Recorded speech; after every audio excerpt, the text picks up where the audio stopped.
उत्तर प्रदेश के गाजियाबाद से हैरान करने वाला मामला सामने आया है, जहां एक महिला ने अपने पति के खिलाफ महिला थाने में गंभीर शिकायत दर्ज कराई है।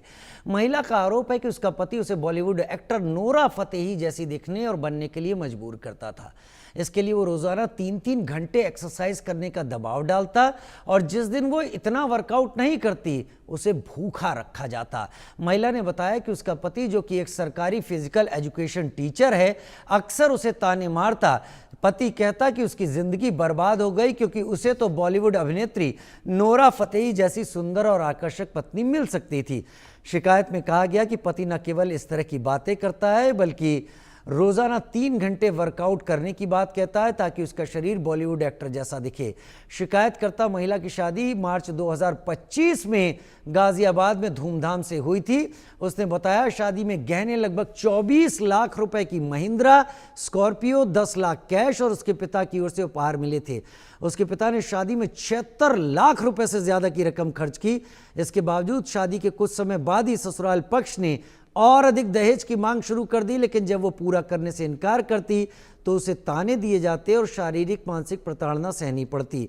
महिला का आरोप है कि मानसिक तनाव, शारीरिक प्रताड़ना और गलत खान पान की वजह से उसका गर्भपात भी हो गया। इस प्रकरण में महिला थाना पर एक शिकायतकर्ता के द्वारा अपनी शिकायत दी गई थी कि शादी के बाद से उनके पति और ससुराली जन द्वारा पीड़िता को समय समय पर विभिन्न प्रकार से परेशान किया जाता था और उसमें एक वजह पीड़िता के द्वारा ये भी बताई गई थी कि उनको पति का कुछ ऐसा था कि पति जो है वो फिजिकल ट्रेनर हैं, टीचर हैं, तो उनका ये एक रहता था कि मुझे इस प्रकार की आपसे उम्मीदें हैं, तो उसके तहत उनसे कुछ वर्कआउट वगैरह कराए जाने की उनके द्वारा शिकायत की गई और उसी पर ही उनके द्वारा ये भी बताया गया कि मेरे परिजनों के द्वारा, ससुराली जनों द्वारा मुझे जो है भोजन समय से नहीं दिया जाता है।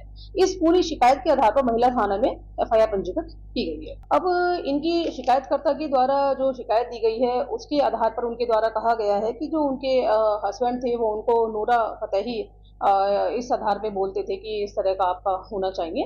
बाकी अभी इसमें मुकदमा पंजीकृत किया गया है और शेष विधिक कार्रवाई की जा रही है।